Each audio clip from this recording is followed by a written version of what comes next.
বিসমিল্লাহির রহমানির রহিম আলহামদুলিল্লাহি রাব্বিল আলামিন ওয়াসসালাতু ওয়াসসালামু আলা আশরাফিল আমবিয়া ওয়াল মুরসালিন নবিয়িনা মুহাম্মাদিন ওয়া আলা আলিহি ওয়া সাহবিহি আজমাইন আম্মা বা'দ। সম্মানিত দর্শকবৃন্দ, আলহামদুলিল্লাহ, আল্লাহ শুকরিয়া আদায় করি যিনি আমাদেরকে রমাদান মাসে পৌঁছার তৌফিক দিয়েছেন, রমাদান রোজা রাখার তৌফিক দিয়েছেন এবং রমাদান মাসের কিয়াম সিয়াম করার তৌফিক দান করেছেন। আলহামদুলিল্লাহ। সম্মানিত দর্শকবৃন্দ, আমরা আজকে একটি নতুন বইয়ের থেকে দর্শ শুরু করবো ইনশাআল্লাহ। যে বইটি শাইখুল ইসলাম মুহাম্মদ আব্দুল ওয়াহাব রাহমাতুল্লাহ লিখেছেন। এই বইটির নাম হচ্ছে আল কাওয়াইদুল আরবা, অর্থাৎ চারটি মূলনীতি বা চারটি নীতি। এই চারটি নীতি তিনি দিয়েছেন মূলত শিরক থেকে মুক্ত রাখার জন্য।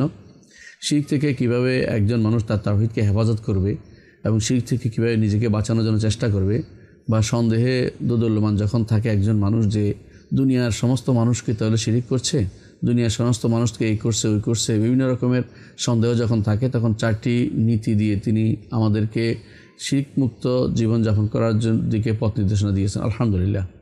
শাইখুল ইসলাম মুহাম্মদ আব্দুল ওয়াহাব রাহমাতুল্লাহ আলাইহি, তাঁর জন্ম 1115, মৃত্যু 1210।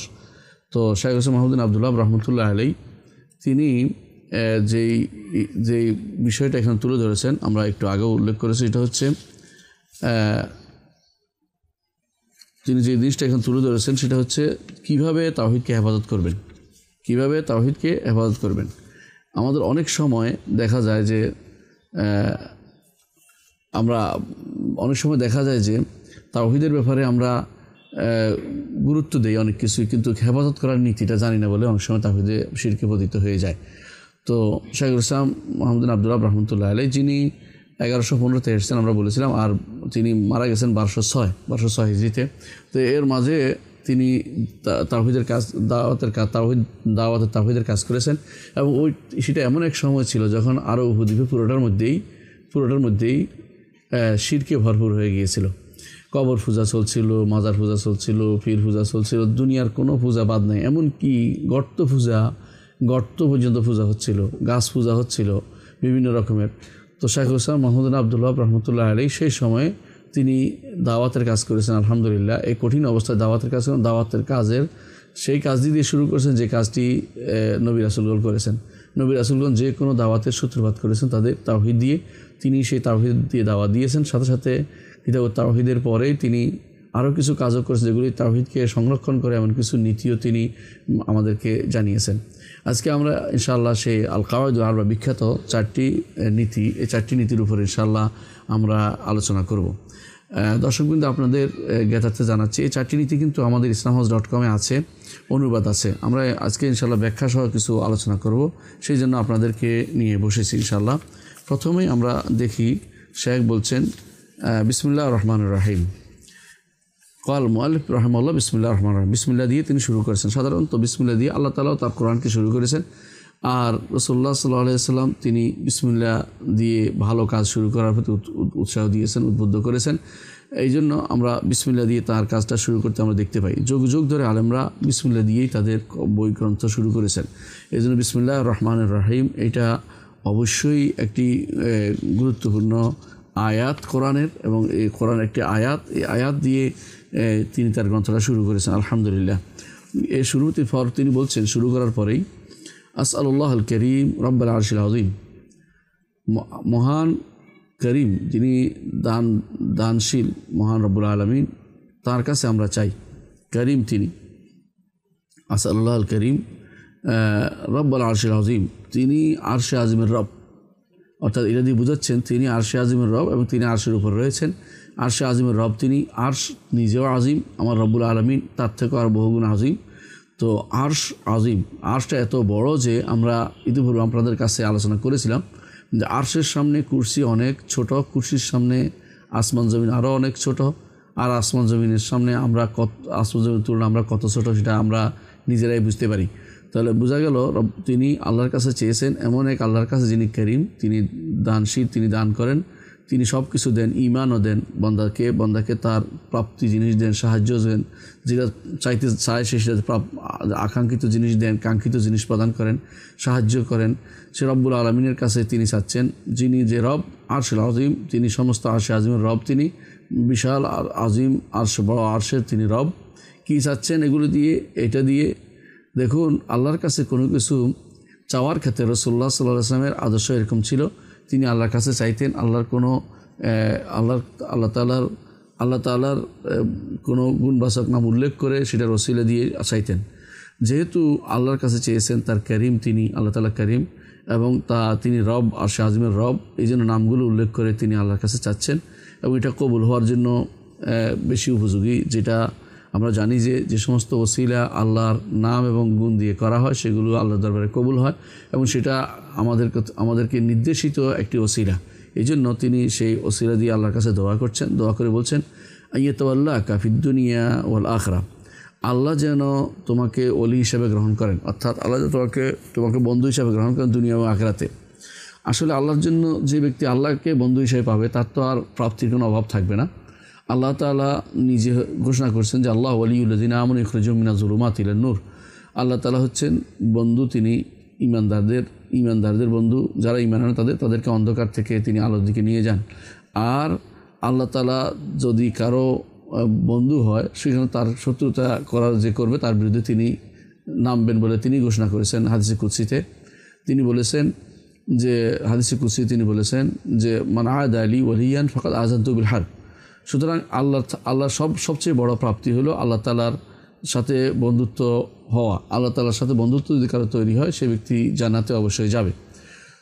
এই জন্য প্রথম দোয়া করছেন শেখুল ইসলাম মুহাম্মদ বিন আব্দুল ওয়াহাব রাহমাতুল্লাহ আলাইহি যে আল্লাহ যেন তোমাকে দুনিয়া ও আখিরাতে বন্ধু হিসেবে নেন, তোমার দায়িত্ব নেন, তোমাকে যেন সাহায্য করেন, তোমাকে যেন সব রকমের তৌফিক দেন এবং তোমার যাবতীয় কর্মকাণ্ডের দায়িত্ব তার হাতে নিয়ে নেন এবং তোমাকে হেদায়েত প্রদান করে। সবই এর অর্থ।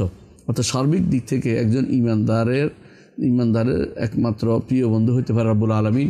রব্বুল আলামিনের কারণেই তো অন্যকে বন্ধু বানাবে। এটাই হচ্ছে হব্বু ফিল্লাহ ও বুগদু ফিল্লাহ। কাউকে বন্ধু বানাতে হলে আল্লাহর জন্য বানাতে হবে, কিন্তু প্রথমে আল্লাহকে বন্ধু বানাতে হবে।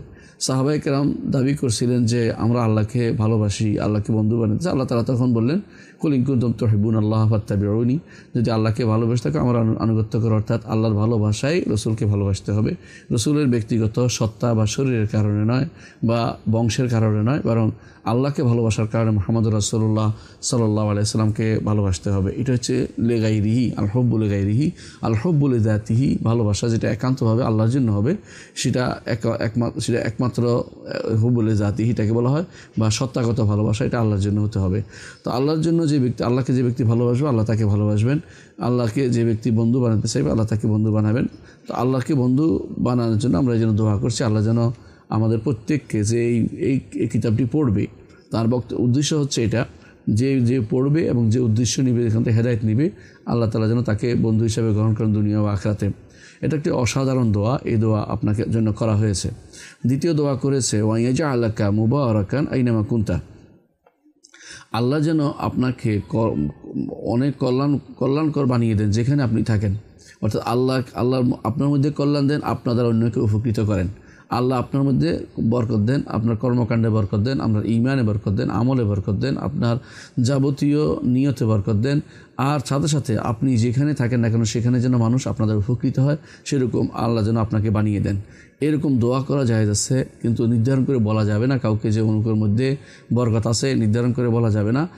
বলতে হবে আল্লাহ তাআলা রাসূল যেখানে বরকত আছে বলছেন সেটাকে বলতে হবে। আর এভাবে বলতে হবে যে ইলমের মধ্যে বরকত আছে, দ্বীনের মধ্যে বরকত আছে, হ্যাঁ, এবং যেগুলো রাসূলুল্লাহ সাল্লাল্লাহু আলাইহি ওয়াসাল্লাম বা কোরআন বা হাদিসে এসেছে সেগুলোতে বরকত আছে বলতে হবে। আর বাইরে দোয়া করা যাবে আল্লাহ যেন বরকতময় বানিয়ে দেন কাউকে, আল্লাহ যেন তার থেকে বরকতের ব্যবস্থাপনা করে দেন, যেন মানুষ উপকৃত হতে পারে, আলেম বানিয়ে দেয় কাউকে।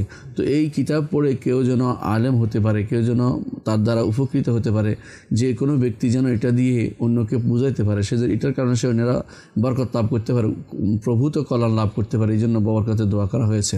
মূলত বরকত হলো প্রভূত কল্যাণ, যে কল্যাণটা সবসময় থাকে এবং যে কল্যাণটা বেশি হয়, এটা হচ্ছে বরকতের অর্থ। বরকতত্ব বেড়ে যাওয়া নয়, এই জন্য আমাদের দেশে অনেকেই বিসমিল্লাহ বলে, ওষুধ খায় না, ওষুধ বেড়ে যাবে, কথা এটা ঠিক নয়। বরং বরকত হলো কল্যাণ দিকটা বেড়ে যাবে, সেটা ঔষধ সুস্থতার দিকটা বেড়ে যাবে, অসুখের দিকটা বাড়বে না। তো এই জন্য আল্লাহ যেন এখানে দোয়া করছেন শেখুল ইসলাম মুহাম্মদ বিন আব্দুল ওয়াহাব রাহমাতুল্লাহ, আল্লাহ যেন যে ব্যক্তি এটাকে পড়বে, যে ব্যক্তি এটাকে ধারণ করবে, যে ব্যক্তি নিয়ে আলোচনা করবে, আল্লাহ যেন তাকে বরকতময় করে দেন, যেখানে বরকত তার জন্য বরকত দেন, তার কর্মকাণ্ডে এবং তার নিজের সত্তার জন্য বরকত দেন যেখানে সে থাকে। তারপর তিনি বলছেন ওয়া ইয়াজআলাকা মিম্মান ইজা উতিয়া শাকরা। এরপর তিনি 3টি দোয়া করছেন, বলছেন যে আল্লাহ যেন তোমাকে করে দেন যাকে আল্লাহ কোনো কিছু দিলে শুকরিয়া আদায় করে, এবং যাকে কোনো বিপদে ফেললে সবর করে, আর যাকে যে কোনো গুনাহ করলে যেন ইস্তেগফার ক্ষমা করে। বস্তুত মানুষের সৌভাগ্য 3টি জিনিসে নির্ভরশীল। একটি হচ্ছে হয় সে আল্লাহর দানের উপরে শুকরিয়া আদায় করবে, না হলে আল্লাহ তাআলা তার বিপদে ফেললে সেটা যেন সবর করবে, না হলে সে ইস্তেগফার করবে, তার জন্য যে সমস্ত গুনাহ হয় সেগুলির কারণে ইস্তেগফার করবে। এই 3টি কাজ যে ব্যক্তি করতে পারবে সে সৌভাগ্যের পরশমণি লাভ করবে, সেই ব্যক্তি সত্যিকারের সৌভাগ্যশালী হতে পারবে। এখানে 3টি জিনিসের কথা তিনি বলেছেন। তারপর বলেছেন ফাইন্না হাউলা ইসসালাতা উনওয়ানুস সাআদা। এই 3টি জিনিস হচ্ছে দিয়ে মানুষ সৌভাগ্য লাভ করতে পারে।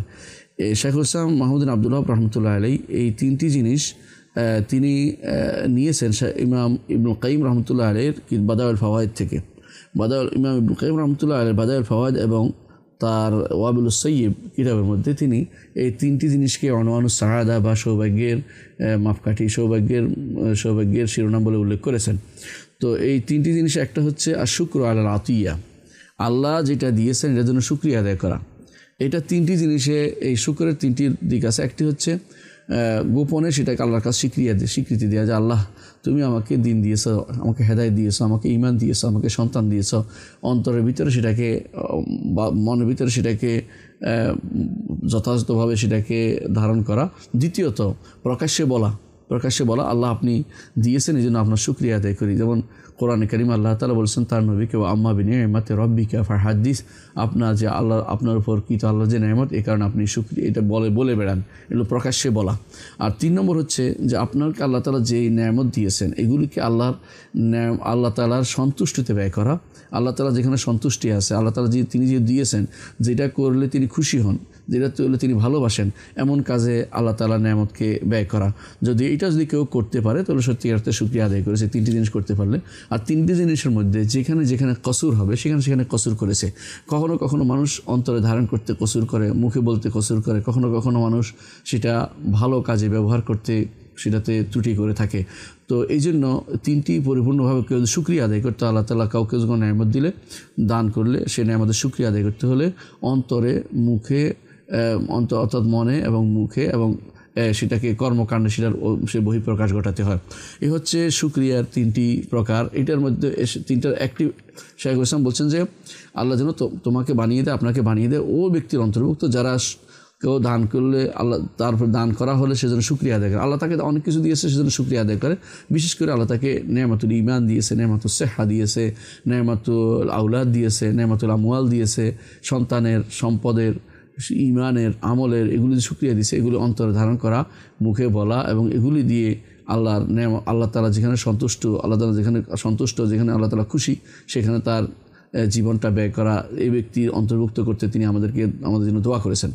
তিনি দ্বিতীয় দোয়া করেছেন যেন আমরা যখন বিপদে পড়ে যেন সবর করে। মূলত বিপদে পড়লে সবর করা এটারও 3টি রকম রয়েছে, এটারও 3টি দিক রয়েছে। ইবনে কাইয়িম রাহমাতুল্লাহ আলাইহি তিনি তার ওয়াবিলুস সাইয়্যিব গ্রন্থে 3টি জিনিস উল্লেখ করেছেন। তিনি বলেছেন যে 3টি জিনিসের মধ্যে 1 নম্বর হচ্ছে যে যখন দেখবেন যে আপনার উপর বিপদ এসে তখন অন্তরে এর বিরুদ্ধে কোনো রকমের খারাপ কিছু যেন না আসে তাকে মুক্ত করবেন। অর্থাৎ আল্লাহর বিরুদ্ধে যেন আপনার কোনো অভিযোগ অন্তরের ভিতরে না থাকে সেটা অবশ্যই আপনি সেটা থেকে মুক্ত করবেন। দ্বিতীয়ত জিহ্বা দিয়ে কারো কাছে অভিযোগ করে বেড়াবেন না, যে কারো নালিশ দিবেন না যে আল্লাহ এটা আমার কেন করলো, এটা বলবেন না। 3 নম্বর হচ্ছে আপনার অঙ্গ প্রত্যঙ্গ দিয়ে এমন কাজ করবেন না যেটা আল্লাহর অবাধ্যতা বোঝা যায়।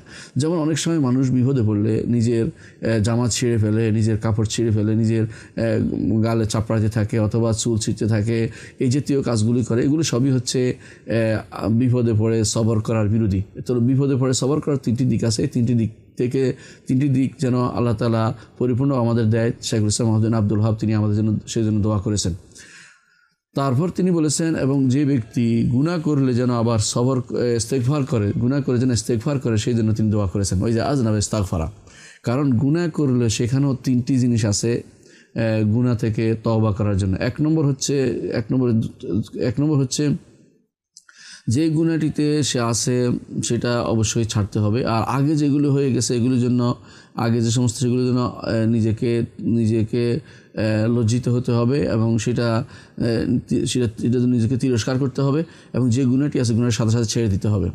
ধরেন কেউ আগে সুদ খেয়েছে, সুদ ছেড়ে দিবে, আগে গুনার জন্য, সুদ খাওয়ার জন্য যে তওবা করবে আর নিজে বর্তমানে সুদটা ছেড়ে দিবে, আর ভবিষ্যতে কোনো দিন এটি করবে না, এই সুদটি খাবে না, এটার জন্য সে দৃঢ় প্রতিজ্ঞ থাকবে। এই তিনটি জিনিস অবশ্যই লাগবে একজন মানুষের জন্য যে ব্যক্তি তওবা করতে চায়। তো শাইখুল ইসলাম মুহাম্মদ বিন আব্দুল্লাহ রহমতুল্লাহ দোয়া করেছেন আল্লাহ যেন আমাদেরকে যখন কেউ গুনাহ করে যেন ইস্তেগফার করার তৌফিক দান করে, অর্থাৎ এই তিনটি জিনিস করে যেন আবার আল্লাহর দরবারে ফিরে আসে, তওবা যার জন্য নসিব হয় সেই দোয়াটি তিনি করেছেন। আর এর সাথে যুক্ত হবে যখন কেউ বান্দার হক কোনো নষ্ট করে থাকে, বান্দার হক আত্মসাৎ করে থাকে, যেন ফেরত দেয়, এটা যোগ হবে, কারণ এটা এর সাথে যুক্ত হবে, কারণ বান্দার হক এটা বান্দাকে বুঝিয়ে দিতে হয়, নইলে আল্লাহর কাছে দোয়া করতে আল্লাহ যেন বান্দাকে তার পক্ষ থেকে যেন খুশি করিয়ে দেন, নইলে সেই ব্যক্তি কখনো মুক্ত থাকতে পারে না, বিপদ থেকে মুক্ত থাকতে পারে না, আখিরাতেও সে বিপদে পড়তে পারে। সম্মানিত দর্শকবৃন্দ, আমরা দেখতে পাচ্ছি শাইখুল ইসলাম মুহাম্মদ বিন আব্দুল ওয়াহাব রহমতুল্লাহ আলাইহি শুরুতে গুরুত্বপূর্ণ কিছু কথা আমাদেরকে বলেছেন। প্রথমে তিনি আমাদের জন্য দোয়া করেছেন আমরা যেন আল্লাহর ওলি হতে পারি, দ্বিতীয় দোয়া করেছেন আমরা যেন সৌভাগ্যশালী হতে পারি। এই সৌভাগ্যশালী হওয়ার জন্য তিনটি জিনিসকে তিনি দিক নির্দেশ করেছেন। দুনিয়ার বুকে প্রতিটি মানুষের এই তিনটির মধ্যে থাকতে হয়, কখনো সে সবরে থাকে, কখনো শুকরে থাকে, কখনো গুনার মধ্যে থাকলে সেটাকে ইস্তেগফার করতে হয়। এই তিনটি জিনিস যেন আমাদের মধ্যে থাকে, আল্লাহ তাআলা যেন আমাদেরকে দেন। তিনি শাইখুল ইসলাম মুহাম্মদ বিন আব্দুল ওয়াহাব রহমতুল্লাহ সেজন্য দোয়া করেছেন। তারপর তিনি বলছেন, ইলম, জেনে রাখো। ইলম হচ্ছে কোনো কিছুকে দৃঢ়ভাবে অন্তরে ধারণ করা, যেটা শুদ্ধ বলে জানা, কোনো কিছু ধারণা নয়, যেটাকে শুদ্ধভাবে কোনো কিছু ধারণ করা, বিশুদ্ধভাবে দৃঢ়ভাবে জানাকেই, দৃঢ়ভাবে আয়ত্ত করাকেই, যেভাবে বাস্তব সেটা অনুসারে আয়ত্ত করাকেই ইলম বলা হয়। তো আমাদেরকে জানতে বলা হয়েছে, তিনি বলছেন তো জানতে, সে যে জ্ঞানটা হতে পারে আমি জানার বিষয়টা আল্লাহ তাআলা আমাকে জানিয়ে দিবেন, হতে পারে আমি কষ্ট করে পড়ালেখা করে জানবো, উভয় দিক থেকে আমাকে জানতে হবে। আর সাদাকাল্লাহু তাআতিহি, তিনি দোয়া করছেন আল্লাহ আপনাকে যেন তার আনুগত্য করার তৌফিক দান করেন, আল্লাহ যেন আপনাকে তার আনুগত্য করার তৌফিক দান করেন, তার আনুগত্যের পিছনে চলার তৌফিক দান করেন। একজন বান্দা তার সবচেয়ে বড় প্রাপ্তির মধ্যে এটাও একটি যে সে সবসময় আল্লাহর উপর ভরসা করবে এবং আল্লাহর কাছে ক্ষমা চাইবে এবং সে চাইবে আল্লাহ যেন তাকে আনুগত্যের মধ্যে সবসময় রাখেন। আনুগত্যের মধ্যে থাকাটাই হচ্ছে একজন বান্দার জন্য বড় প্রাপ্তি। যেমন আমরা দেখতে পাই যে আনুগত্যের মধ্যে থাকাটার মধ্যে দোয়া রাসূলুল্লাহ সাল্লাল্লাহু আলাইহি ওয়াসাল্লাম দোয়া করতেন, আমরাও দোয়া করি যে আল্লাহ যেন আমাদেরকে আনুগত্যের মধ্যে রাখে। আনুগত্যের মধ্যে দোয়া কিছুটা কি আল্লাহর ইবাদতের মধ্যে সবসময় রাখা। এই জন্য আমরা আমাদেরকে আল্লাহর ইবাদতের মধ্যে থাকতে পারলেই আমাদের লাভ। যে সময়টা ইবাদতের বাইরে যাবে সেটাই আমাদের বিরুদ্ধে যাবে। এই জন্য সবসময় দোয়া করতে আল্লাহ যেন আনুগত্যের মধ্যে আমাদেরকে আল্লাহ তাআলা রাখেন। তো এর মাধ্যমে তিনি আমাদেরকে ইলমে দ্বীন শিখার বিষয়ে আগ্রহ তৈরি করে দিচ্ছেন, কারণ আসলে আনুগত্য অর্থই ইলমে দ্বীন, দ্বীনের বিষয়ে যদি জানবে সেই ব্যক্তি দ্বীন শিখতে পারবে। সুতরাং জানার বিষয় হচ্ছে কি, আন্নাল হানিফিয়াতা মিল্লাত ইব্রাহিম। হানিফিয়া শব্দটি অর্থ হচ্ছে খালিসভাবে। আমরা জানি যে ইব্রাহিম আলাইহিস সালাতু ওয়াস সালামকে আল্লাহ তাআলা বলছেন বাল মিল্লাতা ইব্রাহিম হানিফা। ইব্রাহিম আলাইহিস সালাতু ওয়াস সালাম একান্তভাবে, খালেসভাবে, চূড়ান্তভাবে, নিশ্চিতভাবে তিনি কুফরি থেকে ফিরে এসে, শিরিক থেকে ফিরে এসে, নিফাক থেকে ফিরে এসে একান্তভাবে তাওহীদকে ধারণ করেছিলেন। এই জন্য যে একান্তভাবে চূড়ান্ত করে, নিশ্চিত করে যে জিনিসটি ধারণ করতে হবে সেটা হচ্ছে মিল্লাত ইব্রাহিম। ইব্রাহিম আলাইহিস সালাতু ওয়াস সালাম মিল্লাতকে ধারণ করতে হবে। কোরআনে কারীম আল্লাহ তাআলা বলেছেন এই জন্য ক্বালু কুনু হুদান আও নাসারা, তারা বলে যে ইহুদি নাসারা হও। আল্লাহ তাআলা বলছেন কুল বাল মিল্লাত ইব্রাহিম হানিফা। আল্লাহ তাআলা বলছেন না, তোমাকে ইহুদি নাসারা হওয়া তোমার জন্য নয়, তোমার জন্য নির্দেশনা হচ্ছে, তোমার নির্দেশনা তুমি যেন একমাত্র ইব্রাহিম আলাইহিস সালাতু মিল্লাতের অনুসারী হও।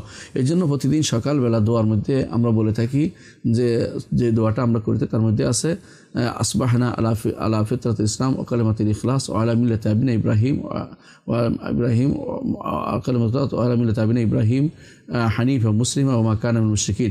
তো এই দোয়াটা আমরা করে থাকি কেন, যে রাসূলুল্লাহ সাল্লাল্লাহু আলাইহি ওয়াসাল্লাম দিনে থাকার পর মিল্লাতটা আমরা ইব্রাহিম আলাইহিস সালামের মিল্লাতের উপরে মুহাম্মদ রাসূলুল্লাহ সাল্লাল্লাহু আলাইহি ওয়াসাল্লাম ছিলেন, এবং তার এই মিল্লাতের উপরেই যত মানুষ থাকবে তত মানুষ সেই তাওহীদের উপর থাকবে এবং ইব্রাহিম রাসূলুল্লাহ সাল্লাল্লাহু আলাইহি ওয়াসাল্লামকে মেনে নেবে। যদি মিল্লাত শুধু মিল্লাতে ইব্রাহিমের উপর শুধু কেউ দাবি করে যে আমি শুধু ইব্রাহিম আলাইহিস সালামকে মানি, তাতে কিন্তু মাপ পাওয়া যাবে না। অর্থাৎ মিল্লাতে ইব্রাহিমের উপর থাকতে হবে, সাথে সাথে মিল্লাতে ইব্রাহিমের দাবি হচ্ছে মুহাম্মদ রাসূলুল্লাহ সাল্লাল্লাহু আলাইহি ওয়াসাল্লামের আদর্শ মেনে চলা এবং একমাত্র আল্লাহরই ইবাদত করা, সেটার উপর থাকতে হবে। এই জন্য তিনি বলছেন যে হানিফিয়া, যেটাকে এই দিন যেটা হানিফ, আমাদের দিন হচ্ছে হানিফ, এই দিনটাকে ইসলামকে যদি কোনো মানতে হয় সেটা হচ্ছে মিল্লাতে ইব্রাহিমকে মেনে নিতে হবে। আর মিল্লাতে ইব্রাহিম কী জিনিস? আন তা'বুদাল্লাহ ওয়াহদাহু মুখলিসান লাহুদ্দিন, একমাত্র আল্লাহর ইবাদত করবেন, তার জন্য দিনকে খালেস করেন। আল্লাহ তাআলা বলছেন ওয়ামা খালাকতুল জিন্না ওয়াল ইনসা ইল্লা লিয়াবুদুন, জিন এবং মানুষকে শুধুমাত্র আমার ইবাদত করার জন্য সৃষ্টি করেছি। ইবাদত করার জন্য সৃষ্টি করেছি, এর অর্থ হচ্ছে আপনি যদি একান্তভাবে তার ইবাদত করতে পারেন, এর সাথে কাউকে যুক্ত না করেন, ইবাদতে কাউকে শরিক না করেন, অথবা আসমা সিফাতে আল্লাহর সাথে কাউকে শরিক না করেন, রুবিয়তে কাউকে শরিক না করেন, আর নিফাক না করেন, অথবা শিরিক না করেন, তাহলে আপনি কুফর না করেন, তাহলে আপনি অবশ্যই মিল্লাতে ইব্রাহিমের আছেন। সেটা হচ্ছে একমাত্র আল্লাহর ইবাদত করবেন এবং খালেসভাবে তার জন্য দিনকে খালেস করবেন। অর্থাৎ ইবাদত করার ক্ষেত্রেও আপনাকে প্রত্যেকটা ইবাদত আল্লাহর জন্য করবেন, আর প্রত্যেকটা ইবাদত আল্লাহর জন্য করবেন। যেমন আল্লাহ তাআলা বলছেন ওমা খালাকতুল জিন্না ওয়াল ইনসা ইল্লা লিয়াবুদুন, আমি জিন এবং মানুষকে শুধু একমাত্র আমার ইবাদত করার জন্য সৃষ্টি করেছি। এখানে লিয়াবুদুনের তাফসীর করেছেন ইমাম ইবনে জারীর আত-তাবারী রাহমাতুল্লাহ আলাইহি, ইল্লা লিওয়াহিদুন, যে শুধুমাত্র আমার তাওহীদকে প্রতিষ্ঠা করার জন্য শুধুমাত্র আল্লাহ তাআলা দুনিয়াতে আমাদেরকে পাঠিয়েছেন। এখন এই পাঠানো, এই নির্দেশনা হচ্ছে আল্লাহর পক্ষ থেকে নির্দেশ, যেন আমরা আল্লাহর ইবাদত করে চলি। এই নির্দেশ কেউ মানবে না, কারণ এটা হচ্ছে নির্দেশ হুকমে শারঈ। কেউ মানতেও পারে, নাও মানতে পারে, কিন্তু হুকমে কাউনি হলে সবাই মেনে নিত। যেমন প্রত্যেকে মরতে হবে, এটা হচ্ছে হুকমে কাউনি, কিন্তু হুকমে শারঈ হচ্ছে সবাই যেন আমার ইবাদত করে যেন সৃষ্টি করেছি, কেউ মানতে পারবে, কেউ মানতে নাও পারবে। যে ব্যক্তি মানবে তার জন্য জান্নাত, যে ব্যক্তি মানবে না তার জন্য জাহান্নাম, যে ব্যক্তি মানবে না তার জন্য জাহান্নাম। এই জন্য আমাদের নির্দেশনা দিয়ে নবী রাসূলকে বারবার পাঠিয়েছেন, যাতে বারবার স্মরণ করে দিচ্ছেন যে অবশ্যই মিল্লাতে ইব্রাহিমকে অনুসরণ করতে হবে। মনে রাখতে হবে মিল্লাতে ইব্রাহিম সম্পর্কে আল্লাহ তাআলা বলেছেন ওয়ালাকিন কানা হানিফা মুসলিমা, ইব্রাহিম আলাইহিস সালাতু ওয়াস সালাম সম্পর্কে ইহুদিরা দাবি করত যে ইব্রাহিম আলাইহিস সালাতু ওয়াস সালাম তিনি ইহুদি বা নাসারা ছিলেন, তো নাসারা সেটাও দাবি করত।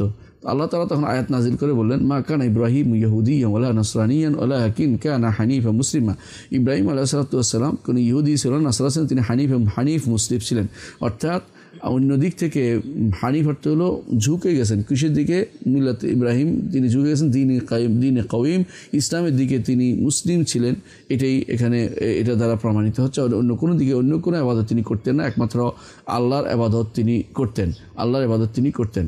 এখানে মিল্লাত বলতে দিনকে বোঝানো হয়েছে। ইব্রাহিম আলাইহিস সালাম যে দিন নিয়ে এসেছেন, মুহাম্মদ রাসূলুল্লাহ সাল্লাল্লাহু আলাইহি ওয়াসাল্লাম সেই দিনে নিয়ে এসেছেন, এবং নবীরা সবাই এই দিনে নিয়ে এসেছেন। কিন্তু নবীদের অনুসারীরা, বিশেষ করে ইহুদি এবং নাসারা, তারা দিনকে পরিবর্তন করে নিজেদের ভিন্ন ভিন্ন দিনের নাম তারা লাগিয়েছে। মূলত এগুলো আল্লাহর পক্ষ থেকে নাজিল করা দিন নয়। আল্লাহর পক্ষ থেকে একমাত্র দিন হচ্ছে ইসলাম, এবং এটার উপরে ইব্রাহিম আলাইহিস সালাতু ওয়াস সালাম তিনি নিজেকে এবং তার অনুসারীদেরকে নামকরণ করেছিলেন, বলেছেন হুয়া সাম্মাকুমুল মুসলিমিন। এই জন্য আল্লাহ তাআলা নির্দেশ দিয়েছেন আমাদেরকে, বলছেন ফাত্তাবিউ মিল্লাতা ইব্রাহিমা হানিফা, তোমরা অনুসরণ করো ইব্রাহিম আলাইহিস সালাতু মিল্লাতকে, অর্থাৎ দিনকে। আবার বলেছেন এটাই বলেছেন ইউসুফ আলাইহিস সালাতু ওয়াস সালাম, যখন তিনি তার জেলের দুই ভাইকে বলেছিলেন ওয়াত্তাবা'তু মিল্লাতা আবা ইব্রাহিম ইসমাঈল ও ইসহাক, আমি আমার পিতৃপুরুষদের মিল্লাতকে অনুসরণ করছি, দিনকে অনুসরণ করে চলেছি। সুতরাং বোঝা গেল যে দিন মিল্লাত এবং দিন একমাত্র ইব্রাহিম আলাইহিস সালাতু ওয়াস সালাম যেটা, সেটাই গ্রহণ করতে হবে, অন্য কোনোটা গ্রহণ করা যাবে না। এই জন্য আল্লাহ তাআলা কোরআনে কারীম বলেছেন ওয়া মান ইয়ারগাবু আন মিল্লাতি ইব্রাহিম ইল্লা মান সাফিয়া নাফসা ওয়া লাকাদ ইসতাফাইনাহু ফিদ দুনিয়া ওয়া ইন্নাহু ফিল আখিরাতি লামিনাস সালিহিন, যে ব্যক্তি আল্লাহর ইব্রাহিমের মিল্লাত থেকে মুখ ফিরিয়ে নেবে সে তো বোকা। যে ব্যক্তি বোকা ব্যতীত কেউ মুখ ফিরাইতে পারে না, অর্থাৎ সে সাফি, সে আহমক ব্যতীত সে ইব্রাহিম আলাইহিসসালাম মিল্লাত থেকে মুখ ফিরিয়ে নিতে পারে না। আল্লাহ তাআলা তাকে দুনিয়াতেও পছন্দ করেছেন আর আখিরাতেও তাকে নেক কাজের মধ্যে রেখেছেন, অর্থাৎ ইব্রাহিম আলাইহিসসালামের মর্যাদা যেখানে সমুন্নত করা হয়েছে কারণ তিনি তাওহীদবাদী ছিলেন। সুতরাং তাওহীদবাদী হতেই হবে আপনাকে।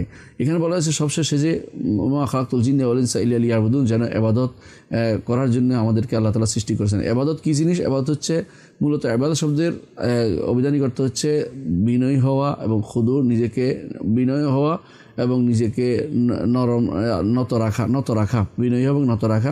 যেমন বলা তারিকুন মুআব্বাদ, এমন রাস্তা যে রাস্তা চলতে চলতে স্বাভাবিক হয়ে গেছে এবং মানুষ সেখানে চলতে পারে স্বাভাবিকভাবে, এটাকে তারিকুন মুআব্বাদ বলে। আর ইবাদতের মূল হচ্ছে যে আল্লাহর জন্য ভালোবাসা, পরিপূর্ণ ভালোবাসা এবং বিনয় প্রদান করা, তার নির্দেশ আদেশ মানা এবং নিষেধ পরিত্যাগ করা, এটা হচ্ছে মূলত ইবাদত।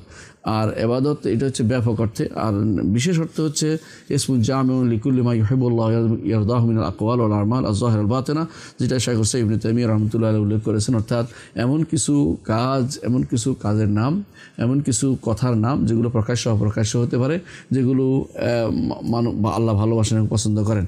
আল্লাহ ভালোবাসেন পছন্দ করা কীভাবে জানবো? শরীয়তের মাধ্যমে জানতে হবে, নিজের মন গড়া কোনো পদ্ধতিতে নয়। সুতরাং এইভাবে আল্লাহর ইবাদত করে যেতে হবে, আল্লাহর ইবাদত করে যেতে হবে। কিন্তু বেদাতীরা, বিশেষ করে কাদারিয়ারা, তাদের কাছে অনেকেই মনে করে থাকে, বিশেষ করে যারা ইবনে আরবি বা তাদের অনুসারী, তারা মনে করে থাকে যেহেতু আল্লাহ ইবাদতের জন্য সৃষ্টি করছে, যাই আমরা করি না তাই ইবাদত হয়ে যাবে, তা কিন্তু না। কারণ এই ইবাদত এখানে কাউনিয়া ইবাদত বোঝানো হয় নাই, ইবাদত শারঈয়াকে বোঝানো হয়েছে। সুতরাং এটাকে আমাদের বুঝে নিতে হবে। আলহামদুলিল্লাহ, ইবাদতের তিনটি প্রকার আমরা জানি, একটা হচ্ছে কাউলিয়া, একটা ইতিকাদিয়া, একটা হচ্ছে ফেলিয়া। তিনটি প্রতি ইবাদত যেন আমরা আল্লাহর ইবাদত করে যেন আল্লাহর নৈকট্য অর্জন করতে পারি, সেটা আমাদের একমাত্র উদ্দেশ্য থাকা উচিত।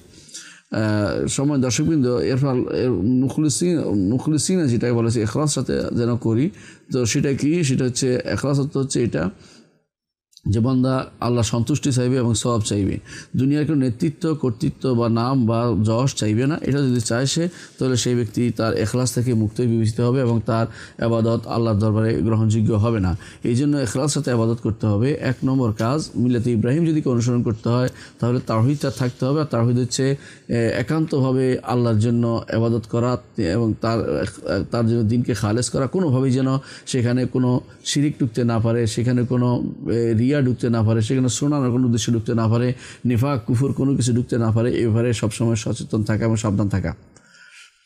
তারপর শাইখুল ইসলাম মুহাম্মদ বিন আব্দুল ওয়াহাব রাহমাতুল্লাহ আলাইহি বলছেন, ফাইজা আরাফতা, যখন তুমি জেনে গেলে, আল্লাহ খালাকাকা লিইবাদাতি, আল্লাহ তোমাকে সৃষ্টি করেছেন তার ইবাদতের জন্য। কোথায় জানলাম ওই আয়াত থেকে, যে আয়াতে আল্লাহ তাআলা বলেছেন কোরআনে কারীমে যে ওমা খালাকতুল জিন্না ওয়াল ইনসা ইল্লা লিয়াবুদুন, এই আয়াত দিয়ে জানতে পেরেছি যে একমাত্র আল্লাহরই ইবাদত করতে হবে। এবং আরও এর আগে তার শাইখুল ইসলাম মুহাম্মদ বিন আব্দুল ওয়াহাব রাহমাতুল্লাহ আলাইহির বক্তব্য থেকে আমরা জানতে পেরেছি যে আল্লাহ মিল্লাতে ইব্রাহিম হচ্ছে একমাত্র কাতিভাবে আল্লাহর ইবাদত করা, কোনোভাবেই যেন সেখানে অন্যের ইবাদত না প্রবেশ করে। তাহলে কী করতে হবে? এটা জানার পরে কী করতে হবে? এইটা জেনে নাও যে আল্লাহ খালাকাকা লিইবাদাতিহি, এটা জানছো আল্লাহ তাআলা একমাত্র তোমাকে তার ইবাদতের সৃষ্টি করেছেন। ফাআলাম, তাহলে জেনে নাও আন্নাল ইবাদাতা লা তুসাম্মা ইবাদাতান ইল্লা মা তাওহীদ, যদি তাওহীদ না হয় তাহলে সেটা ইবাদত হয় না। হ্যাঁ, সেটা তা ইবাদতে শারঈয়া হয় না। হ্যাঁ, এটা ইবাদতে বেদরিয়া হয়, কোনো সন্দেহ নেই যে শারঈয়া ইবাদত হয় না। শরীয়তে যে ইবাদত করতে বলা হয়েছে আল্লাহকে, সে ইবাদত হয় না। কিন্তু এটা তারা কাফেরদের ইবাদত হয়ে যায়। এটা কেউ করলে, কেউ যদি কোনো আল্লাহ ছাড়া অন্য কারোর জন্য ইবাদত করে, ইবাদত হয়ে যাবে। কিন্তু আল্লাহর ইবাদত হতে হলে তাওহীদ লাগবে, অর্থাৎ তাওহীদুল ইবাদত এটা লাগবে। অর্থাৎ শাইখুল ইসলাম মুহাম্মদ বিন আব্দুল ওয়াহাব রাহমাতুল্লাহ আলাইহি তিনি ইবাদতকে সর্বশেষ যেটা তাওহীদুল ইবাদতে এনে থেমেছেন এই জন্য, কারণ আপনারা জানেন যে যদি কেউ সর্বশেষ জায়গায় এসে থামে তাহলে সেই ব্যক্তি আগেরগুলিও করেছে। অর্থাৎ তাওহীদুল রুবুবিয়্যাহ, উলুহিয়্যাহ, আসমা সিফাত, এই দুইটা করার পরেই তাওহীদুল ইবাদা আসে।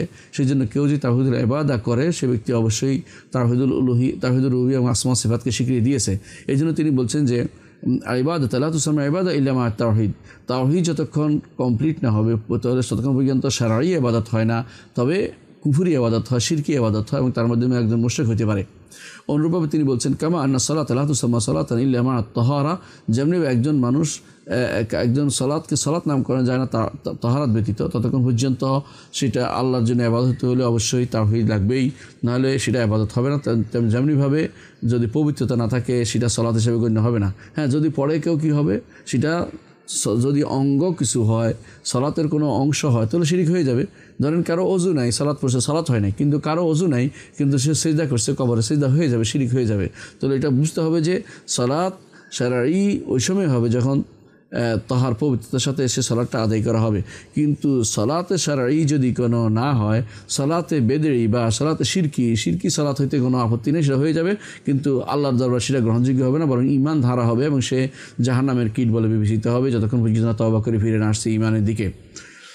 তারপর শাইখুল ইসলাম মুহাম্মদ ইবনে আব্দুল ওয়াহাব রাহমাতুল্লাহ বলছেন ফাইজা দাখালা শিরকু ফিল ইবাদাতি ফাসাদাত, যদি ইবাদতের মধ্যে শিরিক প্রবেশ করে সেটা নষ্ট করে দেয়। ইবাদতের মধ্যে শিরিক প্রবেশ করলে সেটা নষ্ট করে দেয়। ইবাদত নষ্ট করে দেয়, অর্থাৎ আল্লাহর জন্য হয় না, কিন্তু সেটা ইবাদত বলে বিবেচিত হয়, মুশরিক হয়ে যায়। ও কাল হাদাসি ইজা দাখালা ফিত তাহারা, যেমন অজু নাই, এরকম অজু অবস্থায় যদি কেউ তার বায়ু বের হয় বা তার অজু নষ্ট করে কোনো কারণে, তাহলে তার অজু নাই বলতে হবে। কিন্তু অজু নাই, কিন্তু এই অবস্থায় সে যেটা করেছে সেটা একটা কাজ, এই কাজের কারণে যদি এটা দিয়ে সে ইবাদতের নিয়ত করে তখন কিন্তু শিরক হয়ে যাবে অনেক কিছু। কিন্তু অজুর ব্যাপারটা হচ্ছে অজু যেহেতু ফি নফসি ইবাদত না লেগাইরি ইবাদত, সেই জন্য এই নির্দেশনা যে কেউ যদি কোনো অজু করার পরে কোনো এমন কিছু করা যায় অজু নষ্ট হয়ে যায়, তাহলে তাকে অজু বলা যায় না। তেমনিভাবে কেউ যদি কোনো ইবাদত করার কারণে শিরিক করে এবং তা ইবাদত করে, তাহলে তার ইবাদত শুদ্ধ হয়েছে বলা যায় না, বরং তার ইবাদতটা নষ্ট হয়ে যায়। তবে ইবাদতের পার্থক্য হচ্ছে এটা, ইবাদত যেহেতু ফি নফসি একটা কাজ এবং এটা যেহেতু আল্লাহর জন্য হতে সরাসরি এটাই নির্দেশিত, দাসত্ব করতে ইবাদত দাসত্ব মূলত দাসত্ব করতে নির্দেশিত, আল্লাহর জন্য না হলে অবশ্যই সেটা অন্য কোনো কারোর জন্য হয়ে যাবে। কিন্তু তাহারত যেহেতু অন্যটা শর্ত, এই জন্য সেখানে পার্থক্য হচ্ছে এটাই, তাহারত যদি কোনো না থাকে, তাহারত নষ্ট হয়েছে কিন্তু অন্য কোনো গুনাহ হয় নাই। কিন্তু ইবাদত যদি আল্লাহর জন্য না হয়, অন্য কারোর জন্য ইবাদত হলে সেটা শিরক হয়ে যাবে। কিন্তু তাহারত যদি আল্লাহ ছাড়া অন্য কারোর জন্য পবিত্রতা অর্জন করে, যেমন ঠান্ডা খাওয়ার জন্য করেছে কেউ, তাহলে শিরক হবে না, কারণ ফি নফসি তাহারত ইবাদত না। কিন্তু ইবাদত যেহেতু ফি নফসি আল্লাহর কর্তৃক নির্দেশিত, একান্ত যে আল্লাহ ইবাদত করতে হবে, সেখানে যদি কোনো আল্লাহর জন্য না হয়, সেখানে শিরিক ঢুকে, তাহলে সেটা ইবাদত আল্লাহর জন্য ইবাদত হবে না, তবে সেখানে শিরিক হয়ে যাবে এবং সেটা আল্লাহর ইবাদতকে নষ্ট করে দিবে। এরপরে শাইখুল ইসলাম বলছেন ফাইজা আরাফতা, যখন তুমি জেনে গেলে আন্না শিরকা ইজা খালাতাল ইবাদাতা আফসাদাহা ওয়া আহবাতাল আমালা ওয়া সারা সাহিবুহু মিনাল খালিদিনা ফিন নারি আরাফতা, যখন তুমি জানতে পারলে, কি জানবে, যে শিরিক যখন কোনো ইবাদতের সাথে যুক্ত হয়, ইবাদতটাকে নষ্ট করে দেয় এবং আমল নষ্ট করে দেয় এবং সেই ব্যক্তি চিরস্থায়ী জাহান্নামে পরিণত হয়ে যায়। আরাফতা, তখন বুঝতে পারছো তুমি আন্না আহাম্মা মা আলাইকা মারিফাতু যালিকা, সবচেয়ে বড় জিনিস যা তোমার জানা দরকার সেটা হচ্ছে এইটা জানতে হবে যে শিরিক তোমাকে জানতেই হবে। কারণ শিরিক যদি না জানো, যে কোনো সময় শিরকের ভিতরে পড়ে যেতে পারো।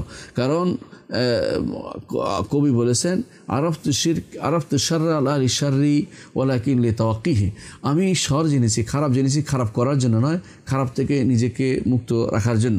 সুতরাং শিরিকের বিষয়টা যদি আপনি জানছেন যে আপনার সমস্ত আমল নষ্ট করে দেয়, ইবাদত নষ্ট করে দেয়, আপনাকে চিরস্থায়ী জাহান্নাম বানিয়ে দেয়, তাহলে আপনার জন্য কর্তব্য হচ্ছে এটা জানা। এটা জেনে গেছেন আপনি যে সবচেয়ে বড় জিনিস হচ্ছে শিরিক সম্পর্কে আপনাকে জানতে হবে।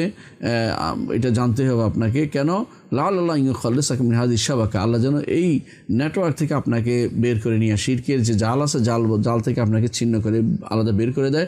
সেটা হচ্ছে আল্লাহ শিরিক থেকে আল্লাহ তাআলার সাথে শিরিক করা থেকে আল্লাহ যেন আপনাকে মুক্ত করে দেয়। যার ফলে আল্লাহ তাআলা বলেছেন ইন্নাল্লাহা লা ইয়াগফিরু আন ইউশরাকা বিহি ওয়া ইয়াগফিরু মা দুনা যালিকা লিমান ইয়াশা, আল্লাহ তাআলা তার সাথে শিরিক করলে তিনি ক্ষমা করবেন না, এবং সেটা ব্যতীত অন্য যার জন্য ইচ্ছা সেটা তিনি ক্ষমা করবেন। তবে মনে রাখবেন ক্ষমা করবেন না অর্থ হচ্ছে যে ব্যক্তি শিরিক করে মারা গেছে তাকে তিনি ক্ষমা করবেন না, কিন্তু যে ব্যক্তি শিরিক করেছে, তওবা করেছে, ইস্তেগফার, তাকে তো অবশ্যই আল্লাহ তাআলা ক্ষমা করবেন। আর যে ব্যক্তি শিরিক করে মারা গেছে তাকে আল্লাহ ক্ষমা করবেন না। এর চেয়ে নিম্ন পর্যায়ে যতগুলো গুনাহ আছে এগুলোকে আল্লাহ তাআলা যাকে ইচ্ছে তাই ক্ষমা করবেন, সবাই ক্ষমা করবেন বলা হয়নি। যাকে ইচ্ছে তাই ক্ষমা করবেন, যাকে ইচ্ছে তিনি শাস্তি দিয়ে ক্ষমা দিবেন, যাকে ইচ্ছে তিনি সুপারিশের মাধ্যমে তিনি বের করে আনবেন। কিন্তু মনে রাখতে হবে শিরিক যদি করে কেউ মারা যায় তাহলে চিরস্থায়ী জাহান্নামী হয়ে যাবে। কোরআনে কারিমে আল্লাহ তাআলা এটা বারবার বলেছেন। সূরা জুমারের 65 নম্বর আয়াতে আল্লাহ তাআলা বলছেন, লাইন আশরাকতা লায়াহবাতান্না আমালুকা ওয়া লাতাকুনান্না মিনাল খাসিরিন। যদি আপনি শিরিক করেন, নাউযুবিল্লাহ, রাসূলুল্লাহ সাল্লাল্লাহু আলাইহি ওয়াসাল্লাম শিরিক করবেন না, শুধুমাত্র সেটা আমাদেরকে সাবধান করার জন্য যে নবী শিরিক করলেও এই পরিণতি তোমাদের কী পরিণতি হতে পারে। যদি আপনি শিরিক করেন তাহলে আল্লাহ তাআলা বলছেন, যদি আপনি শিরিক করেন তাহলে অবশ্যই আল্লাহ তাআলা আপনার সমস্ত আমলকে বরবাদ করে দেবেন, আপনি ক্ষতিগ্রস্ত অন্তর্ভুক্ত হয়ে যাবেন। অনুরূপভাবে সূরা আনআমের 88 নম্বর আয়াতে আল্লাহ তাআলা অনেক নবীদের কথা উল্লেখ করে তিনি বলেছেন, ওয়ালাউ আশরাকু লাহাবিতা আনহুম মা কানু ইয়ামালুন। যদি তারা শিরিক করত তাহলে তাদের সমস্ত আমলকে আমি অবশ্যই তাদের সমস্ত আমল বরবাদ হয়ে যেত। এর অর্থ হচ্ছে নবীদেরও শিরিক করলে কারো মাফ নাই, সুতরাং নবীদেরও আল্লাহ তাআলা ক্ষমা করতেন না যদি শিরিক করত। কিন্তু নবীরাও শিরিক করেনি, আলহামদুলিল্লাহ। এটা শুধুমাত্র আমাদেরকে অর্থাৎ সাধারণ মানুষকে ভয় দেখানোর জন্য নবীদের যে অবস্থা হয় তোমাদের কী অবস্থা হতে পারে সহজেই তোমরা চিন্তা করতে পারো। অনুরূপভাবে আমরা দেখতে পাই সূরা তাওবার 17 নম্বর আয়াতে আল্লাহ তাআলা বলছেন, মা কানা লিল মুশরিকিনা আন ইয়া'মুরু মাসাজিদাল্লাহি শাহিদিনা আলা আনফুসিহিম বিল কুফরি। মুশরিকদের জন্য মা কানা লিল মুশরিকিনা ইয়া'মুরু, এটা কখনো উচিত নয় বা সম্ভব নয়, এটা গ্রহণযোগ্য নয় যে তারা আল্লাহর ঘর বানাবে, নিজেদেরকে কুফরি সাক্ষ্য দিতে দিতে কাজ করে আল্লাহর ঘর বানাবে, আর আল্লাহ এটা গ্রহণ করবেন, এটা কখনো হতে পারে না। অর্থাৎ আল্লাহ তাআলা এটা গ্রহণ করবেন না। উলাইকা হাবিতা আমালুহুম ফিন নার হুম খালিদুন। তাদের আমল সব বিনষ্ট হয়ে গেছে, জাহান্নামে তারা চিরস্থায়ী হবে, জাহান্নামে তারা চিরস্থায়ী হবে। সূরা তাওবার 17 নম্বর আয়াতে আল্লাহ বলেছেন। এর অর্থ হচ্ছে শিরিক করলে কি পরিণতি, সেটা আমল করে লাভ হবে না, আমলগুলি নষ্ট হয়ে যাবে এবং তারা চিরস্থায়ী জাহান্নামী হবে। অনুরূপভাবে আল্লাহ তাআলা সূরা মায়েদার 72 নম্বর আয়াতে আল্লাহ তাআলা বলছেন, ইন্নাহু মান ইউশরিক বিল্লাহ, যে কেউ শিরিক করবে ফাকাদ হারামাল্লাহু আলাইহিল জান্নাহ, আল্লাহ তাআলা তার জন্য জান্নাতকে হারাম করে দিয়েছেন তার উপরে, ওয়া মাওয়াহুন নার, তার ঠিকানা হচ্ছে জাহান্নাম। আর ঠিকানা অর্থ হচ্ছে লাস্ট ডেস্টিনেশন, যেটাকে বলা হয় সেটা জাহান্নামে হবে। ওমা লিয-যালিমিনা মিন আনসার, কোনো জালেমদের অর্থাৎ মুশরিকদের, কারণ জুলুম বলতে শিরিক, এখানে শিরিককে বোঝানো হয়েছে। অনুরূপভাবে কোরআনে কারিম অন্যত্র জুলুম বলে শিরিককে বোঝানো হয়েছে। যেমন কোরআনে কারিম আল্লাহ তাআলা বলেছেন, লোকমান তার সন্তানকে বলেছেন, ইয়া বুনাইয়া লা তুশরিক বিল্লাহ ইন্না শিরকা লাযুলমুন আযীম। সেই হিসাবে এখানেও ওমা লিয-যালিমিনা মিন আনসার, অর্থাৎ যারা শিরিক করবে তাদের কোনো সাহায্যকারী থাকবে না। এর বাইরে জালেম যারা নিজের নফসের উপর জুলুম করেছে তাদের জন্য সাহায্যকারী থাকবে, তাদের জন্য সুপারিশকারীও থাকবে, তাদের জন্য ফেরেশতারা সাহায্য করবে, আল্লাহ তাআলা নিজে তাদেরকে জাহান্নাম থেকে বের করে নিয়ে আসবেন। কিন্তু যারা শিরিক করবে তাদের জন্য কোনো সাহায্যকারী থাকবে না। এই জন্য ওমা লিয-যালিমিনা মিন আনসার দ্বারা বোঝা গেল যে এখানে সাহায্যকারী অর্থাৎ জালেম বলতে বোঝানো হচ্ছে মুশরিকদেরকে বোঝানো হয়েছে। সূরা বাইয়িনার 6 নম্বর আয়াতে আল্লাহ তাআলা বলছেন, ইন্নাল্লাযীনা কাফারু মিন আহলিল কিতাবি ওয়াল মুশরিকিনা ফী নারি জাহান্নাম খালিদিনা ফিহা উলাইকা হুম শাররুল বারিয়া। নিশ্চয়ই যারা কুফরি করেছে আহলে কিতাবদের ও মুশরিকদের মধ্যে থেকে তারা স্থায়ীভাবে জাহান্নামে অবস্থান করবে, তারা হচ্ছে সৃষ্টির মধ্যে সবচেয়ে নিকৃষ্টতম জীব। সূরা বাইয়িনার 6 নম্বর আয়াতে বলেছেন। আমরা দেখতে পাচ্ছি কোরআনে কারিমে একাধিক আয়াতে, অনেকগুলো আয়াতে আল্লাহ তাআলা শিরিক থেকে আমাদেরকে সাবধান করেছেন। শিরিক করলে চিরস্থায়ী জাহান্নামী হতে হবে, শিরিক করলে আমল বাতিল হবে এবং শিরিক করলে নবী রাসূলদের আমল গ্রহণযোগ্য হবে না, শিরিক করলে আল্লাহ তাআলা তাদের মসজিদ বানানো গ্রহণ করবেন না। এগুলি সবই আল্লাহ তাআলা কোরআনে কারিমে উল্লেখ করেছেন। এর বাইরে আমরা দেখতে পাই যে হাদিসে রাসূলুল্লাহ সাল্লাল্লাহু আলাইহি ওয়াসাল্লাম বলেছেন, হাদিসে কুদসিতে আল্লাহ তাআলা বলেন, আনা আগনা শুরাকা আনিশ শিরক মান আমিলা আমালান আশরাকা ফীহি মা'i গায়রি তারাকতুহু ওয়া শিরকাহু। রাসূলুল্লাহ সাল্লাল্লাহু আলাইহি ওয়াসাল্লাম বলেছেন, আল্লাহ তাআলা বলেন, আমি সমস্ত অংশীদার অংশগ্রহণ করা থেকে সম্পূর্ণ মুক্ত। যে কেউ আমার জন্য কোনো আমল করবে তার সাথে অন্য কাউকে শরিক করবে, আমার এই আমলের মধ্যে অন্য কাউকে শরিক করবে, অংশীদার করবে, তাকেও ছাড়ি তার শরিকটাও ছাড়ি। অর্থাৎ আল্লাহ তাআলা কোনো অংশ নেন না, দিয়ে তাকে পুরোটাই দিতে হবে, নইলে আল্লাহ তাআলা কোনো অংশ নেন না। সুতরাং কেউ যদি কোনো আমল করে আল্লাহর সাথে শরিক করে আল্লাহ তাআলা তাকে পুরোটাই ছেড়ে দেন, এটা আল্লাহ তাআলা নেন না। অর্থাৎ সে শিরকের কারণে সে ঈমান হারা হয়ে যায়, আল্লাহ তাআলা তার থেকে কোনো আমল কবুল করেন না। তো অন্য একটা হাদিসে আসছে যে রাসূলুল্লাহ সাল্লাল্লাহু আলাইহি ওয়াসাল্লামের কাছে এক লোক এসে বলে, ইয়া রাসূলুল্লাহ, একজন মানুষ যুদ্ধ করে সে সওয়াব চায় এবং সে এটাও চায় মানুষ তার নাম করুক যে সে কত বড় পাহলোয়ান ছিল, দানবীর ছিল বা কত বড় যোদ্ধা ছিল, এটা যেন সে মানুষ যেন বলে। রাসূলুল্লাহ সাল্লাল্লাহু আলাইহি ওয়াসাল্লাম তখন বললেন যে লা শাইআ লাহু, তার কোনো কিছুই প্রাপ্তি নেই, কারণ সে আল্লাহর সাথে আল্লাহর জন্য যেটা করতে হবে এটা অন্যকে শরিক করেছে। সেই জন্য ব্যক্তি 3 বার বলেছে, রাসূল 3 বার সেটাকে জবাব দিয়েছেন। রাসূল তিনবার সে বলেছেন, জবাব দিয়েছেন। তারপর বলেছেন ইন্নাল্লাহ লা ইয়াকবালু মিনাল আমালি ইল্লা মা কানা খালিসান ওয়াবতুগিয়া বিহি ওয়াজহু, আল্লাহ তাআলা তার আমল শুধু সেটাই কবুল করেন যেটা একমাত্রভাবে তার জন্য খালেসভাবে হয়েছে এবং যেটা একান্তভাবে তার চেহারা দেখার জন্য করা হয়েছে, জান্নাতে তার চেহারা দেখার জন্য করা হয়েছে, সেটাই শুধুমাত্র আল্লাহ তাআলা কবুল করেন, ওগুলো কবুল করেন না। সুতরাং যে ব্যক্তি জিহাদ করেছে, কষ্ট করেছে, যুদ্ধ করেছে, নিজের জান দিয়ে দিয়েছে, অথচ নিয়ত ছিল যে মানুষও বলবে, সেই ব্যক্তি আল্লাহর কাছে কিছু আর প্রাপ্তিটা থাকবে না, কারণ এই শিরকের কারণে তার আমল সব বরবাদ হয়ে গেছে, নিজে সে জাহান্নামে যাওয়ার জন্য যোগ্য ব্যক্তি বলে বিবেচিত হয়েছে।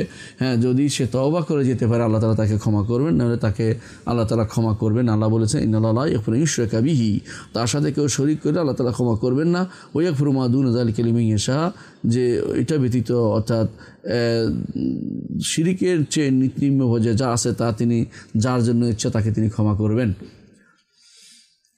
অনুরূপভাবে আমরা দেখতে পাই আরেকটি হাদিসে আসছে, রাসূলুল্লাহ সাল্লাল্লাহু আলাইহি ওয়াসাল্লাম বলেছেন ইযা জামা আল্লাহুন নাস ইয়াউমুল কিয়ামা, যখন আল্লাহ তাআলা কিয়ামত দিন মানুষকে একত্রিত করবেন, লিয়াউমিল লা রাইবা ফি, এমন এক দিনে যে দিনের কোনো সন্দেহ নেই, অর্থাৎ কিয়ামত দিনের কথা, সেদিন আল্লাহ তাআলা বলবেন নাদা মুনাদিন, একজন আহ্বানকারী ডাকবেন, মান কানা আশরাকা ফি আমালিন আমিলাহু লিল্লাহি আহাদান ফালিয়াতলু সাওয়াব মিন ইনদি গায়রিল্লাহ, যদি কেউ এমন কোনো আমল আল্লাহর জন্য করে থাকে যে আমল করতে গিয়ে সে সওয়াবটা অন্য কারো কাছে চেয়েছে, সেই ব্যক্তি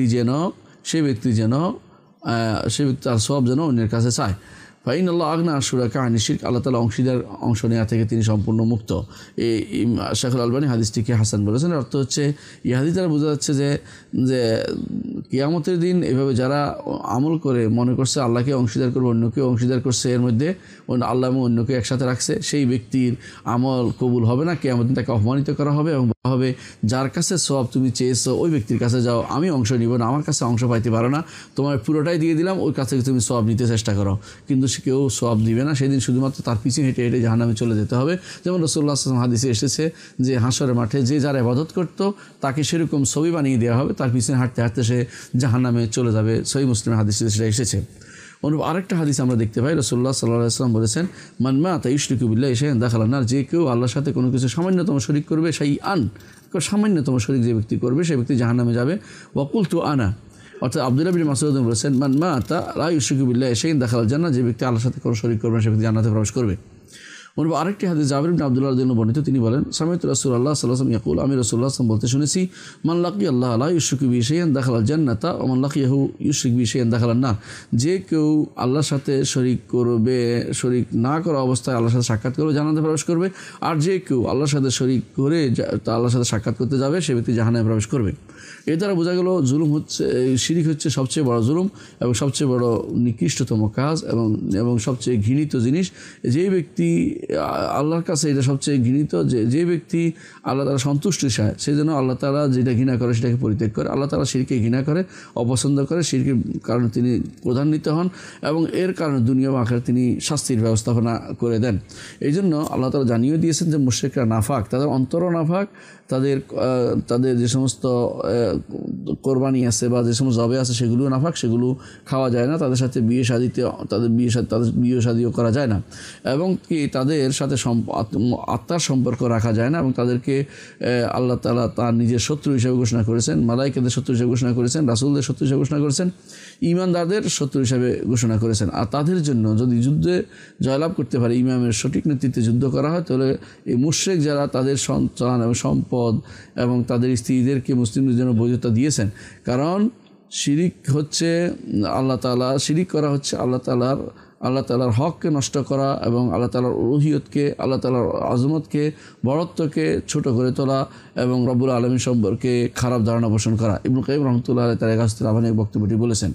তিনি আরও জানিয়েছেন যে শিরিকের এই যে এতগুলো আয়াত এবং হাদিস তাদের বোঝা গেল যে এগুলো দাবি করছে যে আমরা যেন শিরিক পরিত্যাগ করি, শিরিকের ভয় পাই, এবং শিরিক যে সবচেয়ে নিকৃষ্টতম কাজ এবং জুলুম, এবং সেটা যে রব্বুল আলামিনকে ছোট করে তোলা হয় এবং আল্লাহর হককে অন্যদিকে দেওয়া হয়, এই জন্য সে ব্যাপারে আমাদের সাবধান থাকা উচিত।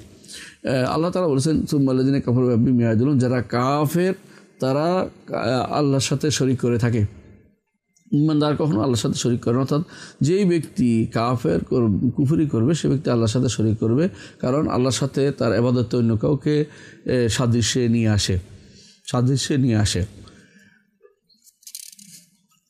শাইখুল ইসলাম এরপর বলছেন লাআল্লাহু ইউখাল্লিসাকা মিন হাযিহি শাবাকা, তুমি সাবধান থাকতে হবে এই যে বিশাল বিপদ থেকে, সে নেট থেকে, যে জাল থেকে, শিরকিটা হচ্ছে কি শিরকের জাল থেকে, আল্লাহর সাথে শিরকের জাল থেকে আমাদেরকে অবশ্যই মুক্ত থাকতে হবে।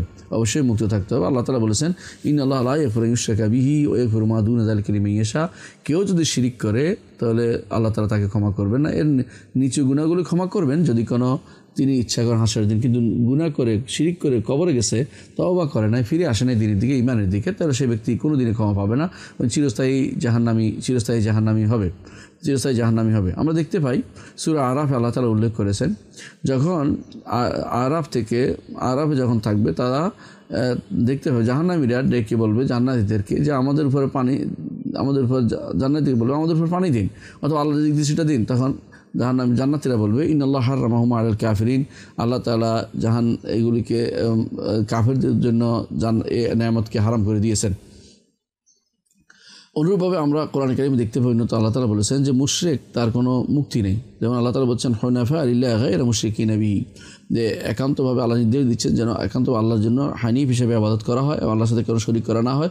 কারণ ওমা ইউশরিক বিল্লাহ, যে কোনো আল্লাহর সাথে শরীক করবে ফাকান্নামা খাররা মিনাস সামাই ফাতাখতাফুহু আত-তায়র ওয়া তাহওয়ি বিহি ফি মাকানিন সাহিক, যে কেউ আল্লাহর সাথে শরীক করবে সে তো যেন আকাশ থেকে পড়েছে, পাখি যেন তাকে ছোঁ মেরে নিয়েছে, অথবা বাতাস তাকে এমন জায়গায় নিয়েছে যেখান থেকে সে বাঁচার কোনো পথ নেই, পড়ে সে সেখানে সম্পূর্ণরূপে নিচ্ছিন্ন, সম্পূর্ণরূপে ক্ষতিগ্রস্ত, মৃত এবং সম্পূর্ণরূপে নিজের হাত পা ভেঙে থাকার মতো অবস্থায় পড়বে। তো সেই জন্য শিরিক থেকে বড় জুলুম, সেখান থেকে আমাদেরকে মুক্ত থাকতে হবে। কোরআনে কারীমে অন্যত্র আল্লাহ তাআলা বলেছেন আল্লাযীনা আমানু ওয়া লাম ইয়ালবাসু ঈমানাহুম বিযুলমিন, যারা ঈমান এনেছে তাদের ঈমানকে জুলুম দ্বারা মিশ্রিত করেনি, জুলুম অর্থ হলো শিরক দ্বারা মিশ্রিত করেনি, উলাইকা লাহুমুল আমন, তাদের জন্য রয়েছে নিরাপত্তা, ওয়া হুম মুহতাদুন, তারা হেদায়েত প্রাপ্ত হবে। এখানে বোঝা গেল যে শিরিক, জুলুম বলতে শিরিককেই বোঝানো হয়েছে। সুতরাং শিরিক থেকে আমাদেরকে দূরে থাকতে হবে। যদি সৌভাগ্যশালী হতে হয় কেউ, যদি মনে করতে হয় যে যদি যার ইচ্ছা যে তার আমলটা কবুল হোক এবং আবাদতটা কবুল হোক, এবং যার ইচ্ছা যে সে আবাদতের মধ্যে কোনো রকম নষ্ট কিছু প্রবেশ না করুক, কষ্ট করে আবাদত করছে, আবাদতটা যেন শেষ না হয়ে যায়, সেই ব্যক্তি যেন আল্লাহর সাথে শিরিক করা থেকে নিজেকে মুক্ত রাখে। এবং কীভাবে সেটা হতে পারে, চারটি নীতির মাধ্যমে শাইখুল ইসলাম বলতেছেন ওয়াযালিকা বিমারিফাতি আরবা'i কাওয়াইদ যাকারাল্লাহু তাআলা ফি কিতাবিহি, চারটি নীতির কথা আল্লাহ তাআলা কোরআনে উল্লেখ করেছেন বিভিন্নভাবে, তিনি চারটি নীতির কথা বর্ণনা করবেন। এই চারটি নীতি থেকে, চারটি কাজ থেকে বিরত থাকতে পারলে নিজেকে চারটি নির্দেশনা পথে চলে, নিষিদ্ধকৃত পথ পরিত্যাগ করলে, অর্থাৎ চারটি নীতির মধ্যে যা নির্দেশ করা হয়েছে তা করলে এবং যা নিষেধ করে তা পরিত্যাগ করলে অবশ্যই একজন মানুষ শিরক থেকে মুক্ত থাকতে পারবে। আর শিরক থেকে মুক্ত থাকার জন্য নীতিগুলি খুবই প্রয়োজনীয়, কারণ অনেক সময় বান্দা ইচ্ছা করলেও শিরক থেকে মুক্ত থাকতে পারে না। এই জন্য আল্লাহর কাছে তৌফিক কামনা করতে হবে। সাথে সাথে এগুলো, এই যে কায়দাগুলি যে দুর্বলতা আসছে, আলোচনা হবে, সেগুলো সে প্রত্যেকে যেন ভালো করে চিন্তা করে এবং সেগুলি যেন যথাযথভাবে ধারণ করে। সম্মানিত দর্শকবৃন্দ, আমরা দেখতে পাচ্ছি যে অবশ্যই আমাদেরকে জানতে হবে চারটি কায়দা। কিন্তু সর্বপ্রথম যে বিষয়টা আমাদের জানাতে হবে শিরিক কীভাবে হয়। দর্শকবৃন্দ, শিরিক কিন্তু রুবুবিয়াতে হয়, শিরিক রুবুবিয়াতে হয় এবং আসমা সিফাত এবং উলুহিয়াতে হয়। রুবুবিয়াতে কীভাবে হয়? রুবুবিয়াতে হয় অংশীদার করার মাধ্যমে বা অস্বীকার করার মাধ্যমে হয়। অংশীদার করার মাধ্যমে কীভাবে হয়? অংশীদার করার মাধ্যমে হয় আল্লাহ তাআলার জাত সিফাত, আল্লাহ তাআলার সত্তা আলাদা হওয়া, এটা অস্বীকার করা, সৃষ্টি এবং স্রষ্টা আলাদা করা অস্বীকার করা, অথবা সৃষ্টি স্রষ্টাতে লীন হওয়া বা স্রষ্টা সৃষ্টিতে লীন হওয়া বা স্রষ্টা সৃষ্টি একাকার করে দেখা, এগুলিকে যে ব্যক্তি এগুলিকে অস্বীকার করবে, এগুলি করবে, এগুলি বলবে, সে ব্যক্তি আল্লাহকে অস্বীকার করেছে। কারণ সে যে আল্লাহর ইবাদত করছে সেটা আল্লাহর নির্দেশিত, আল্লাহ যে পরিচয় দিয়েছেন নিজের, সেটা সে আল্লাহ নয়। সুতরাং সে ব্যক্তি এইভাবে শিরিক করে। আরেক ব্যক্তি শিরিক করে কীভাবে? রুবুবিয়তে। সে ব্যক্তি রুবুবিয়তে শিরিক করে অংশীদার করার মাধ্যমে। সেটা হতে পারে তার সত্তাতে অংশীদার করে, একাধিক সত্তা স্বীকার করে, অথবা তার কর্মের মধ্যে একাধিক তার যাবতীয় কর্মগুলোকে অন্যদিকে সম্পৃক্ত করে। যেমন সৃষ্টি করেছে আল্লাহ, সে বলল যে সৃষ্টি করেছে অমুক, অথবা রিজিক দিয়েছে একজন, সে বলে রিজিক দিয়েছে অমুক, রিজিক দিয়েছে আল্লাহ, সে ব্যক্তি রিজিক দিয়েছে অমুক, বা রিজিক দিয়েছে হুজুর, অথবা সন্তান দিয়েছে তাকে পীরে, অথবা এই জাতীয় কিছু বলে, সে ব্যক্তি কিন্তু রুবুবিয়তে শিরিক করলো। অনুরূপভাবে আল্লাহর নাম ও গুণের ক্ষেত্রেও দুই ধরনের শিরিক হয়। এক ধরনের শিরিক হচ্ছে অস্বীকার করা, একটা হচ্ছে অংশীদার করা। অস্বীকার করা হচ্ছে আল্লাহর নাম এবং গুণকে অস্বীকার করা, আর অংশীদার করা হচ্ছে আল্লাহর নাম এবং গুণের মধ্যে অন্য কাউকে শরিক করা। তদ্রূপভাবে আমরা আল্লাহ তাআলার ইবাদতের ক্ষেত্রে দুই ধরনের শিরিক হয়। এক ধরনের হচ্ছে ইবাদত অস্বীকার করা, আরেকটা হচ্ছে ইবাদত করার ক্ষেত্রে যে সমস্ত জিনিস ইবাদত বলে স্বীকৃত সেগুলো আল্লাহ ছাড়া অন্য কারোর জন্য করা অথবা আল্লাহর জন্য করা, তার সাথে অন্য কাউকেও শরিক করা। এইভাবে আমরা দেখতে পাই যে তাওহীদের বিপরীতে শিরিকটা বিভিন্নভাবে শিরিক হয়। এক হচ্ছে রুবুবিয়তে হয় দুইভাবে, আসমা সিফাতে হয় দুইভাবে এবং উলুহিয়াতে হয় দুইভাবে, এবং এগুলি হচ্ছে বড় শিরিকের অন্তর্ভুক্ত। 6টি প্রকার আমরা এখানে সংক্ষেপে আপনাদের সামনে তুলে ধরছি। এই বিস্তারিত জানতে হলে পড়বেন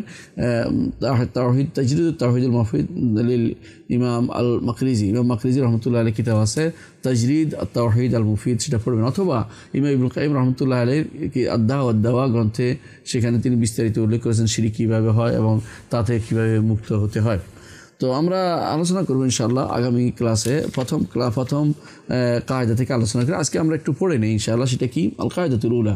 প্রথম কায়দা হচ্ছে এটা, প্রথম নীতি হচ্ছে এটা যে আনতা আলামা, তোমাকে অবশ্যই জানতে হবে, আন্নাল কুফার আল্লাযিনা قاتلهم رسول الله صلى الله عليه وسلم مقرون بأن الله تعالى هو الخالق المدبر وأن ذلك لم يدخلهم في الإسلام। তিনি বলছেন জেনে রাখো তুমি যে সমস্ত কাফের সাথে রাসূলুল্লাহ যুদ্ধ করেছেন, রাসূলুল্লাহ কাফের সাথে যুদ্ধ করেছেন, তিনি ইহুদির সাথে যুদ্ধ করেছেন, নাসারার সাথে যুদ্ধ করেছেন, সাথে সাথে যুদ্ধ করেছেন তিনি মক্কাবাসী যারা ছিল তাদের সাথে এবং মক্কা আশেপাশে যারা ছিল তাদের সাথে। এমনকি তিনি যুদ্ধ করেছেন আরব দ্বীপের শেষ প্রান্ত পর্যন্ত, তাবুক পর্যন্ত তিনি যুদ্ধ করেছেন।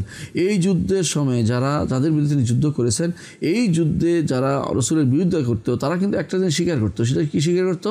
যে আল্লাহ তাআলাই তাদের স্রষ্টা এবং তাদের পরিচালক। কিন্তু এটুকু জানার কারণে, এটুকু মানার কারণে, এটুকু স্বীকার করার কারণে, এটুকুর ঈমান আনার কারণে তারা ইসলামে প্রবেশ করতে পারেনি। কারণ দলিল আমরা ইনশাআল্লাহ আগামী ক্লাসে এটা নিয়ে আলোচনা করব। সুবহানাকাল্লাহি ওয়া বিহামদিকা আশহাদু আল্লা ইলাহা